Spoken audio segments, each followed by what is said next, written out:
Good morning, good afternoon, good evening to all Africans, wherever you are on the planet Earth. One thing that is obvious right now is that people are beginning to wake up. A lot of black people all over the world have woken up to their true identity, to the knowledge of their history. Many are beginning to quickly appreciate their black beauty. All over the world, all over the internet, all we see is melanin this, melanin that. People with black skin have become like rare commodities, and there's that much sense of black pride. It's like lions that didn't know of their identity suddenly realizing that they are lions. You know, they want to roar. They want to express that feeling of being lions. They want to feel that energy. It's the same way that I felt when I got to know of my history for the first time. When I found out that I came from the lineage of warriors, that my great-grandfather on my father's side was a mighty warrior who was very brave and even had a shrine where he lived and protected his brothers. Knowing that I was Edoshia's great-grandson awakened a warrior spirit in me. And then I decided to speak with my mom about this because at this time my dad had already passed away. I said to her, how come we were not informed at an early age about our history and the braveries of our great-grandparents? Only then, my mom got to tell me about the history of her granddad, called Mwali Oba, who was also another fierce warrior, and told me stories of his braveries. Then it suddenly dawned on me that the DNAs that I carry and that the blood that runs in my veins are those of mighty warriors, knowing that both of my great-grandparents from my father's side and my mother's side were the bravest of warriors. For the first few days, I got to know of this, I literally was walking around like a warrior. My warrior mode was fully activated.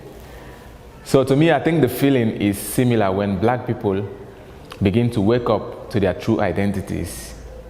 Those that grew up outside the continent of Africa, who didn't know their history, and who always thought of themselves as being descendants of slaves, realizing that Africa is actually a continent of kings and queens, that our progress was interrupted and our history distorted. But now we are all awake and embracing our identities again. So yes, people are awake, and more people are waking up every day. They say it's the age of awakening. The astrologers call it the age of Aquarius. So now that we are awake, what is the way forward? That is the role of the Black President Organization. The Black President is a Black consciousness organization that aims to restore Black pride and dignity amongst Black people, and also a tool to be used in uniting all people of African descent across the globe and to bring about a drive towards progress in the continent of Africa. The organization is meant to be a leadership front for the continent and a go-to place for all people interested in working together to move the continent forward. We live in an era where most continents are striving to be the greatest in the world, be it in technology, in arts, etc. And Africa cannot rely on mediocre leadership to be at this stage. With this organization, Africans will not necessarily need to continue waiting on any leaders to make a change for them, but they can rather make these changes by themselves. In this way, African leaders who have been dragging the continent backwards will have no option but to sit up or step aside. The organization will be working closely with African governments that are working to move the continent and the Black race forward. As time goes by, the organization will be unveiling different plans of actions and events that will be helping to achieve its goals. We welcome all who are interested in working with us to make this a success.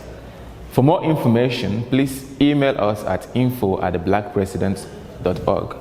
My name is Aloy Onora, and I am the founder of the Black President Organization. Thank you.